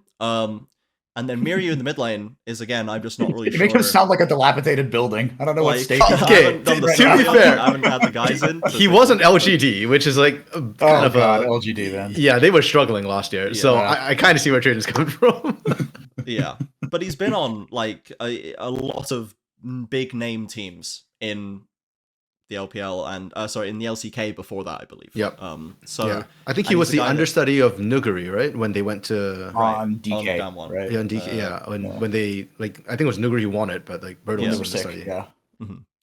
So this roster is the mash a bunch of cool stuff together. We got our guest slot only, but we've imported Birdall for the guest slot is bold. But I mean, should we label them the curse word super team? So because here's kind of the crazy, like this has LLA Super Friends vibes, right? Like it's not full super team because you're taking two it's Korean solo laners, and that always stirs. It's the variance goes way up when you introduce that element of it, right? But if I was an LLA fan. Whether I was an All Knights fan, Leviatán, whatever, freaking, whatever, that team would fill me with so much pride because it's like, they took our region, but like this is like the last stand, and we're gonna fight against adversity and the guest slot like this. Like, you want to talk about national, like kind of regional pride? I feel like, I'm not a Spanish-speaking Latin American. If I was, this would be like my wallpaper would be orange and blue, just gaudy, terrible-looking stripes all over my room. I mean, I'm looking at this and I am scared when I look at this roster a little bit. I mean, we rag on LA a lot in CB LOL in a way, but like this is kind of why I'm a little bit hyped for the LA teams, because I do think they condensed a lot of their talent into like the top. So this looks really competitive to me. When I look at this team, it feels like an outdated way of building a team. Is just the only thing it really says to me. I see what you're feel saying. like we used to do this. NA used to do this. Brazil used to do this. LLA's been doing it.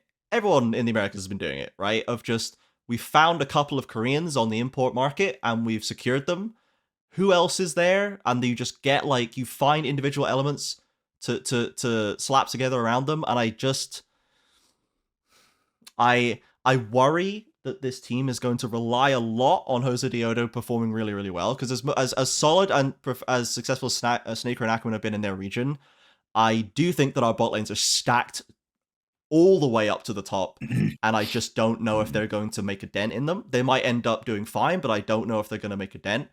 And then I think Jose Diodo can, but I don't know if Miryu can with the results that he's had over the last little while. I don't think he feels like an impressive player. Mark for me. Yeah. And then Birdall has the most plaudits and the sickest resume. And maybe that top side just goes absolutely dummy. But is that enough to win a game anymore in Brazil? Are we going to lose to top jungle every game entirely? I don't know. Like, you're not just going to die to Titan, a Baron? Like, I don't have enough confidence that this team is going to function well enough because it doesn't feel cohesive to me. Now, I don't know enough about many of these elements to say that as players they make sense together, but it just doesn't feel like a roster that is like built with a plan necessarily. So that's what worries me about them. That's fair, and there's a lot of name power on this team. But if we look at like we mentioned, Bertel did not have a good split on LGD or a good year on LGD last year, right? So sure, he's coming from the LPL, but he didn't perform great there. Miru is coming in from the LFL, where I think his team M8 came in like 8th or something. Not a fantastic performance, and sure, he's been to Worlds before. He's won the LOA, but again, there's a reason why like LOA was generally considered one of the weakest regions entering international tournaments. And for me, like Miru is 8th in LFL. I'm thinking of the last sort of LFL players we had. We had Tukui come in, and Tukui was like, did he win it or like he was up there, like top 4? He didn't play the full split, but he was a top 3 mid laner while he was playing, I believe. Or did he play a split and a half, maybe? Sure. But yeah, he was performing well and was considered a very good mid laner. And we had Smiley, who's also played in the LFL before and was very good, as it turned out. Not the whole time, but he got there after 2 splits, right? He what's interesting to me is that when they came here, those guys didn't dominate. Like Tukui did well, but he didn't like dominate, out and out crush the CBLOL mid laners. And now you've got Miru, who didn't do well in the LFL coming in, right? And I don't know how he's going to stack up to our mid laners. I'm low-key like a little bit concerned about that. Now I do think Miru, Jose Deodo, Snaker, Ackerman, all of them with LA experience. That should play in their favor a little bit, you know, that they know their individual play styles. And I'm still, maybe I have LPL a bit, top laners especially, on a bit of a pedestal, but I do expect Bertel to do well. But the data kind of presents two stories here, and that's why this team is such a big question mark to me. Like, if you're optimistic, if you're optimistic, they could be a top team. If you're not optimistic and you're looking at the bad side of the data, then they look like they'd be a middle of the pack team. Yeah, pretty much. So, but huge name value. Yes, huge name value, and a lot of sell some jerseys. Said, a lot of LLAGs behind them. A lot of support with the combination of Isurus and Estral, that's for sure. Well, let's talk about Leviatán then. The other side of that coin with Zothvi. I do not know what the correct pronunciation of Zothvi is. Zothvi. We've got Scary. Not good mouthfeel for Zothvi. Terrible mouthfeel. No, terrible mouthfeel, I'm afraid. For uncultured English first language speaker like myself, I can say at least. Scary in the jungle, Cody in the mid lane, Sayo and Pro Delta in bot lane. Now, Scary. Love that guy. It's my favorite guy. Favorite player? I don't know. He's my favorite guy though. And I don't know if he's a dude. He's definitely a guy. He's definitely a guy. Don't know if we're dudes with him, but Pro Delta, love that. Love him. One of my actual favorite players. He's a dude for sure. And Sayo, as we said, we saw some good things about him at International. We saw some. I think this could be a very strong bot lane to contend with. Zothvi, who did not get brought along for the ride with, you know, Isurus, Estral, and Cody. I think there was like the people that got brought onto that project and the people that were not. And I think Cody and Zothvi were not, right? And now they were just Korean imported, booted out for the hottest Koreans they could find. And I mean, there's maybe a reason for that. I don't know. Maybe they were done dirty by that deal. Really odd to me too, by the way, that we should clarify. Leviatán is the LA partner, which means they're the protected organization. To be fair, if you're gonna field a roster like this, with all due respect, you better hope your roster, your spot is secure in the league next season. Yeah, right. Like you look at what Isurus Estral is fielding. They're the guest spot guys, and their roster. They feel like a team that is asking with desperation. Like we gotta win this thing. We cannot lose. We cannot lose to Kaboom coming up from fucking tier 2. Yeah, right. And then the Leviatán instead, you've got Zothvi, who I'm sorry to say, right now I think Zothvi is going to be the weakest top laner in this league. Yeah. Arguably with Bull in the mix like and Hedon, depending on how those guys show up. Time in LLA, from what I could see, like the results aren't even good. So yeah, and we love Scary. Scary is a great guy when you've got a team loaded with talent who can't seem to quite get it to connect. Scary will be that facilitator. Stable, consistent, like he's fine. Yeah, put and he'll get them to connect. Isurus Estral, and now I'm on board. Now I'm good. Now it's a team. I mean, they have Jose Deodo, right? Jose Deodo over Scary. It's kind of. I love Scary. Just put him mid laner or something. I don't know. Like just.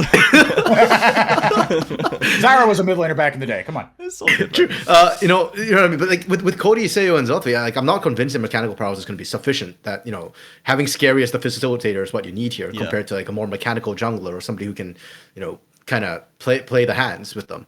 And for Prods and Seo, that's going to be an interesting bot lane to me, because when I saw Seo play internationally, he had some great moments. He also had some absolute dog moments. Some real right? moments, yeah. Mm-hmm. Yeah, so and granted, again, okay, maybe it's who he played up against, because I think he was the bot lane at Worlds, right? Yes. So he going up against Titan Curry, getting bodied, nothing's embarrassing about that. But then I look at Prods, and Prods was like one of the few supports who actually didn't get bodied going up against Titan Curry.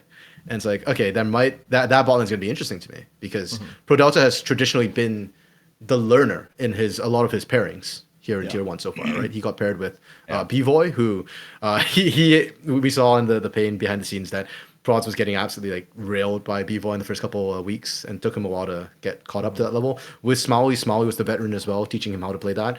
With Seo, I don't know if that's going to be the dynamic, and I don't know if Prods needs to step out a little bit, because he looks better to the eye test to me in terms of who's the leader in that bot lane. Yeah, it's like I think Pro Delta has earned a chance to suggest his own way to play the game, basically, at this point. But yeah, I just don't know if the former top MVP side right? has enough True, yeah. going on there. Yeah. So I'm worried that it's going to be like Seo and Pro Delta are like 2-1 up, and the rest of the map is on fire every single game.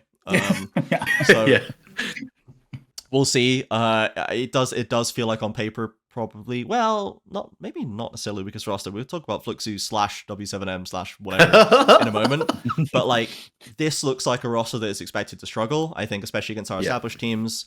There's LLA elements that weren't that successful there.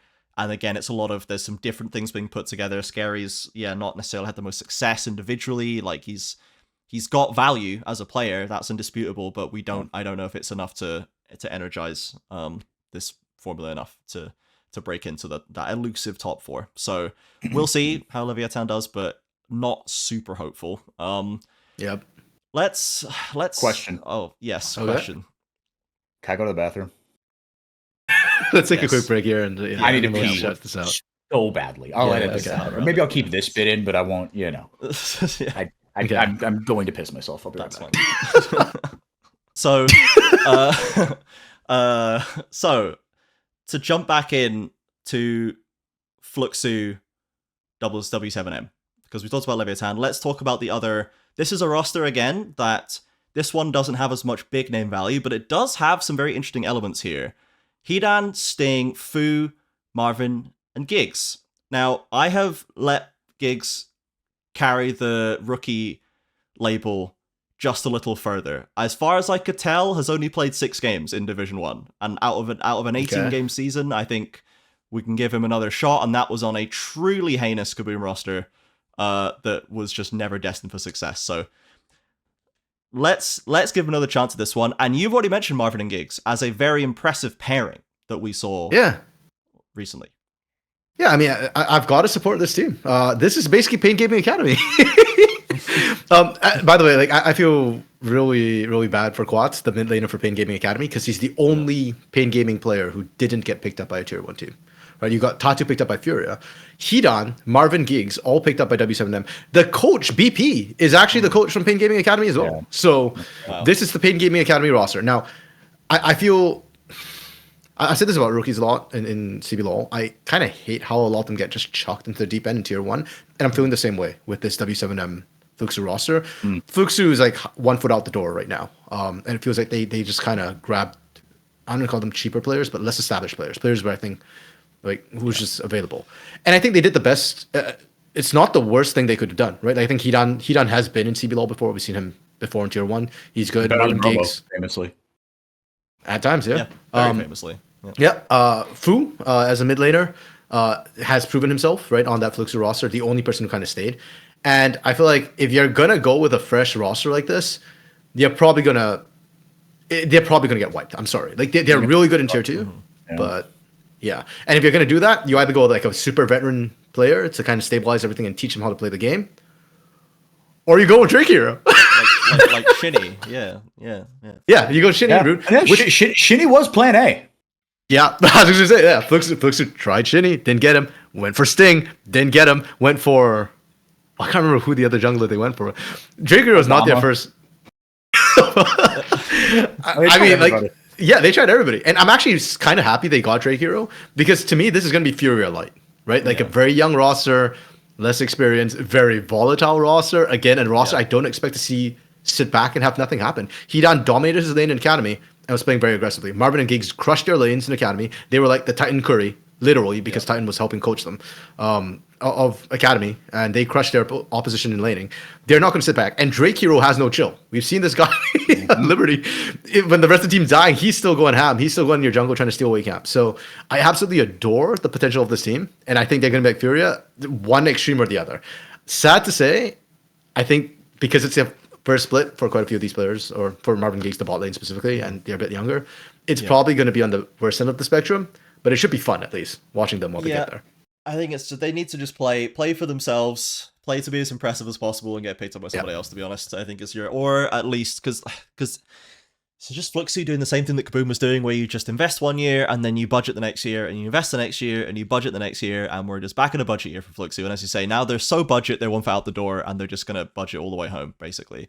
So it does feel like we're just we probably shouldn't put too much stock into what happens with this roster. I'm excited to see how Marvin and Giggs do as a bot lane duo in terms of going up against other strong duos, because was it Scamber and who was the AD carry that was. I liked that. I think. Trigo. Trigo. No, maybe that was, but there was. Maybe I'm thinking of a different team. I feel like I'm getting the same confusion you are. They were an Academy player. The split before. Wait, from last. And I think maybe it was the split before that from Fluxo where they got dropped for Trigo, and it just didn't help at all. There was like another. Kojima. It was Kojima. Yes, Kojima. Yeah. So like where. Yeah. So that's. Will it just be like Kojima and like, are they gonna perform well? Are they gonna actually stand up well, or are we gonna see them like actually start to struggle and be like, well, maybe you're just still at the tier 2 level? So I'm interested in how Marvin and Giggs do. I think Fu has more than earned enough respect as a mid laner individually. Absolutely, I think he had a very good split. The last he had a very good 2024. And then Sting is, I'm ready for Sting to show us a little bit more. I think he's solid for sure. Like I think he's a solid jungler, but like okay, we've still been convinced. I'm not hating on Sting anymore. And as you know, I actually think Hedan's pretty good, and I've always thought Hedan's pretty good. So like, I know he had a rough time in LA. They did not have much fun on that team with like him and Grell and Trigo, and that was a bit of a nightmare they had down there. But I always thought Hedan has some unexplored potential for sure. So we'll see what we see with these guys, right? And we're not going to put any expectations on them. And we're like, let's go have fun out there, guys. You know, just have fun with it. Yeah, and they can take games off, like top teams. Oh yeah, yeah. Their ceiling's high. Yeah. I feel like it's gonna be all about the off the roof with these guys. Like, can you like realize like, look, yes, the orgs itself are a bit of a mess, but like I 100% agree with you, Trajan. Like it's just about expectation setting with these guys, right? And I feel worse honestly for a guy like Fu, who I felt like, let's say, I don't know, you know, I mean, these are I don't know. Let's say like Cade didn't have that embarrassment of riches in the mid lane, right? You could pick from like 3 guys who are all like really good, right? And, you know, some pieces fell apart. He's the guy could have seen like, okay, Fu, like, you know, I did my time on kind of like a bottom whatever roster. I've shown that I can play a number of different champions. I can carry a game if I need to. I'm ready to take that step up, right? Yeah. He's someone I could have seen filling in for like a Cade, or like if Grevthar went bye-bye, right? Put Fu in his spot or something. Red as well. Yeah, right, exactly, right? Yeah. And so I think that's what you got to keep in mind. Like, okay, our orgs are a mess, but like, you know, assuming they let the players know constantly positive affirmation, hey, it's okay. Your job is not in danger. There's a 3-split process. This is going to be a long, long time. We're going to let you guys develop and give them the support staff to develop, because who's the veteran on that team, right? Who's the leader? Sting, kind of. Right? That's the thing. Oh, not even Sting. It's not Sting. It's Drake Hero, who's their jungler. Is it? Is that official? Last I heard, they tried Shinny. Shinny said no. They thought they had Sting. Sting ended up saying no. Oh, from what I last saw on Twitter. You know. Yeah. So as far as I know, last I checked from Shotana, it was Drake Hero. Oof. Yeah. But either way, point is, it'll be interesting to see. I think Fu is going to do a lot of things, which is even funnier. Honestly, it's right? he was there like it's gonna be one of those two. Yeah, that's why I'm very interested in watching this team, because I think it'll be super explosive one way or the other. Like they're ending up in flames. Yeah, and like Fu is a guy that I think can continue to just try and overperform as he did last time, and wait for Tinones to retire, for Dinkato to retire, For someone to just like for a spot to open up for Red to try something else, for Grevthor for them to lose faith in that formula again, or for Furia to maybe like for Tuts to decide that isn't for him, or to get a different offer, right? Like there's a lot of room with strong rosters. I think Fu is a mid laner that as long as you don't throw your leader out of that team, he can slot into a very good team and perform well as a mid laner. I think his pool is not that dissimilar, and I think he, like, as an individual, statistically performed pretty much on par with many of these players. So, it's, yeah, I think, like it's like 404 said, and I agree that I think Red was the one that came to mind immediately, but I think Fu, as long as he can keep this level up, hopefully there is greener grass in the future potentially for him. Though to be honest, I felt the way about Ninja Kiwi for a long time, and that ended up not panning out. So yeah, where is he, man? He's in tier 2, I'm afraid. He is in academy. Unfortunate. So we'll see Fluxo / W7M. Have a good time, boys. Which brings us finally to Vivo Cade Stars. Now, second place last split, third the split before, winning Academy both splits, I think. At the very least, last split. They might come second split before that in Academy. No, they were second to Pain. Sure. So the top 2 in Academy both splits. And no, sorry. No. They won last split against Pain, sorry, and then they lost in the Challenges Americas. Right. Yeah. So they got their so they've performing really well. Their talent factory was established immediately and started performing very, very well. However, Vivo Cade Stars' final roster is Bowl, Desamis, Kissy, Mortius, and Trimby. Everyone was very excited when we heard about the Trimby signing. I think it's fair to say. I think it's pretty hype. I think Trimby... RMC less excited, potentially. Or maybe just less convinced that everyone was excited. The problem is who they dropped to do it. Right, okay. They dropped prods to do it. I agree with that. I agree with that we did not need to throw prods out. And this is maybe the theme of this discussion on BKS. Trimby, just like Brazil has signed Trimby, I think is cool. Because Trimby did not leave on a massive low. He did not leave at peak, but I don't think anyone seriously believed his time was done. He had offers, and you always and CL has once again demonstrated his ability to draw European talent over to Brazil that were either underappreciated or at the very least undervalued at the time, as he did with Takui, as potentially there's an argument he did for Smiley. That's a bit of a deep cut though. So that was very exciting. We always knew that Mortius was the plan. This was the stated plan from the get-go. And Smiley is now on Academy after a long and tumultuous offseason for him. He has now ended up back on BKS on Smiley Academy, so they just swapped places. And he seems okay with it, but that's up to him, I suppose.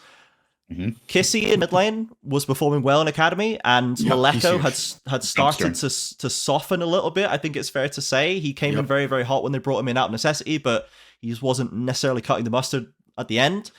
Desamis, love Desamis. We've already mentioned him. I think he did very, very well, and we're starting to unlock him. And then we come to the last hurdle here, and that's where I just lose my mind a little bit, because what's Bowl doing here? What's Bowl doing here? This is where I feel like the off-season maybe got away from them a little bit, I'll be honest. Yeah, I mean, it's one of these things. I think we can talk about fascinating rosters. These, I guess it is just like, what'll be interesting, I think, to see is who of this roster is around in 2026. Do they make mid-season roster changes? Because that seems very antithetical to the CL ethos. Right? He is all about kind of long-term development. And I understand, look, CL set out a 5-year plan when he got here. Things like the merger will throw a wrench in that. Fine. You get a bit of a mulligan, right? Yeah. Is that the goal with this? Right? Or is it another like, hey, we kind of have to restart the 5-year plan? Because CL the whole time said last year, our goal is not to win the title this split. That is not our expectation, right? We cannot be putting that kind of pressure, right? I wonder if that's kind of what it is again, right? That's kind of what it seems like, right? Maybe take these guys who like are diamonds in the rough, right? Someone like Ball, who we've seen, again, he keeps getting chances, right? It's almost like it sort of reminds me of like the Winsome thing, like you were saying, Trajan, of like, why does this dude keep getting chances? Clearly there's something that other teams are seeing. He must be trying out like an absolute that we're not, man. Like, he must. That's what I'm saying. Godlike in the scrims. Clearly, there's something there, and maybe that's just what CL loves, right? Well, I mean, they know what we love. He's big into talent development, right? So that's the angle I see here. But because on the surface, I agree with you, Trajan. Like, Ball? Really? Yeah. Right? But look, the guy. Look, he's not a bad player. He's not a bad player. But I don't know. It's like hard for me to tell because like even last year, we have to keep in mind Bull didn't play tier 1 or tier 2 last year. He tried to get into tier 2 with the GE team, but they didn't quite make it at the end of the day. And I think that team ended up getting scavenged for parts. Well, they got flamengoed, right? Yeah, they got flamengoed, except without Bull. Yeah. But I think that was voluntary, right? Didn't he? Did he step out? Said that's what I thought. And you guys can correct us there, but I feel like he stepped away. Okay. You know what? That would kind of make sense because if I recall correctly, their top laner was Nin. And Nin was like not great. So Bull would have been an upgrade over Nin, to be fair. Okay, yeah. I don't know. Yeah, but the Bull one does confuse me. I feel like there are other names I would have put up there, like Tyrion from Cade Stars, SKV. From because that Liberty, seemed like the whole point was to promote from within, right? So they did with Mortius and with Kissy, and Trimby is a hot free agent that maybe they pivoted on, or maybe they felt they didn't like Pro Delta had a different way of playing the game or whatever it is, right? But they replaced Pro Delta, the hottest or a very strong piece with the a hottest very support exciting rookie. import, right? Yeah. And then Bowl just doesn't. When they have Tyrion there, I just don't understand why we didn't go that way. I guess because Bay was another strong part of a very strong academy roster. The one academy, for goodness sake. If Payne's entire academy roster got just absorbed into Div 1 without like a second thought, where's Tyrion got a why for Bowl? Because like you've been practicing and working with Tyrion this whole time. And we haven't done it. It just feels like not the way that VKS has been approaching everything Tyrion's else. a holdover from pre-CL, right? Same as Mortius. So I don't know if maybe Tyrion wasn't CL's pick. I don't know. I feel like if CL came in and wanted to ditch Tyrion, he could have and would have. You know what I mean? Like sure. I feel like that's fair. He reset the entire formula of VKS. No, yeah, and especially now, like he if he didn't have carte blanche before, he definitely does now because there's a proof of concept there with CL. Right. Yeah. What he did last split is insane. Best backroom award for sure goes to VKS. 100%. Yeah. I don't know. This roster. Okay. The other thing about this roster too is again we have to remember split one's like 5 weeks from start to finish, and heck, at the end there might not be a Brazilian team for that week 5, depending on how things your worst case scenario is you play 4 games. See you in March. Bye. So I'm looking at this roster going like, okay, even if I give you the benefit of the doubt, like Bull was always a mechanical player. His failing was not necessarily mechanical.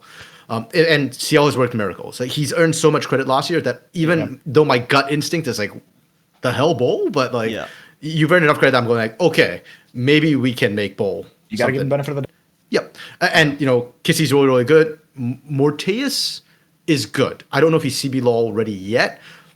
And that's why I'm looking at the team and I go like, Trimby's here. He is definitely not CBL already in that he's got to get used to the Brazilian style first, right? I think this first split is going to be a full-on dev split. I'm not expecting amazing things out of Cade Stars. Shit, maybe even a second split, dude. Yeah, second split? Like, how much development can you actually do when it's like, hey, we need to win games, otherwise we don't play till March? It's maybe just you get some stage games and you get another 2 months of practice. Like you're still basically just doing that same thing. You're just scrimming the rest of the time. So it's maybe just a time issue, and you get some stage games. If you're lucky, or if it works out well, you get more stage games. And if you're really lucky and do well, you get international stage games, which is all just value on top of it, right? Like for new players. So yeah, it really feels like they just got lost at the end of the offseason, or something fell through, because either that or there's something that's been identified by CL and by the staff about Bowl in tryouts that no one else can see, because I sure as hell can't see it. But I'm not a coach, so I mean, we've said it before with Bowl, right? He's had ample opportunities, so obviously somebody's seeing. He has. So he keeps getting in the door, so there's something going on there. And there are a lot fewer doors than there were before. Yes. Actually, you know what's kind of funny to me about Bowl? This is the second time he's replaced Gigo. That's crazy, man. That's the last time we saw Bowl, he replaced Gigo for on Red. On Red, that's right. That's really funny. So I just find it really funny that like again, it's like, what are we missing? It's like, hey, after we work with Gigo, we just really want Bowl. You know, he's like he's a Gigo God, just give us like he's just the chaser, shot and chaser's Gigo Bowl. But I'd be interested to know how that went down. Like, did FURIA just pull Gigo away? because like it seems like it's hard. The way the VKS structured this products and the impression that they give out certainly is that it is a project that it would be hard to pull a player away from, because it's a very like fulfilling and very successful so far given the time that's been in project. And I don't think you leave that VKS roster going to that FURIA roster going, this is definitely going to perform better, because like the FURIA roster is still not quite there yet, and like I said, they've got a new jungler in now. It's not a sure thing. You're not going to Pain, right? Like where you can go, if I go to Pain, I'm almost certainly going to outperform is like the idea, right? But so I think FURIA had to tempt. The idea is potentially tempted Giga away from VKS somehow. And like what that was looking like, if VKS wanted to hold on to Giga, if they were like, okay, you have served your purpose, you have been that rock for us through this initial year, we're now confident with what we're doing. Best of luck in your future endeavors. Almost the greener pastures, have a good time.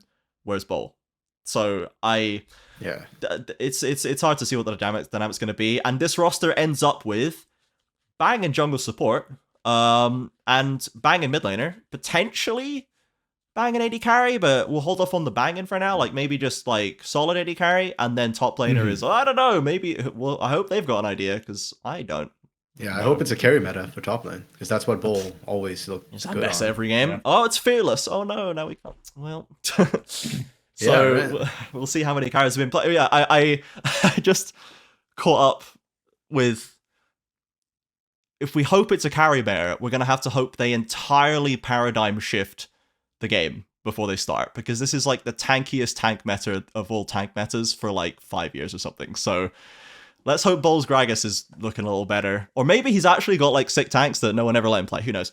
Anyway, so for VKS, we're a little confused by some of the decisions here. Some of them are very much make sense with the VKS mindset, and some of them don't seem to make sense with the VKS mindset. So we'll need to see what the result of this is and how this performs. Ultimately, if we were gassing up Aoshi as a good fit for Loud, we know that CL has proven, and with this coaching staff has proven, that they can make big improvements. They can work with very diverse teams of players that don't necessarily feel like they'd mesh together or haven't meshed together before. And this now has a lot of elements with Trimby coming in, Bowl, and then the academy players kind of sprinkled in there. So it's a very different look. But if anyone's earned the benefit of the doubt, it's probably CL. So Yep. I hope we don't backpedal a lot. That's all I'll say, because I like having VKS at the top of the league. I think it's really cool when VKS at the top of the league. They're a very good representative for LTA South, honestly, as an organization. So let's see if it works, I suppose.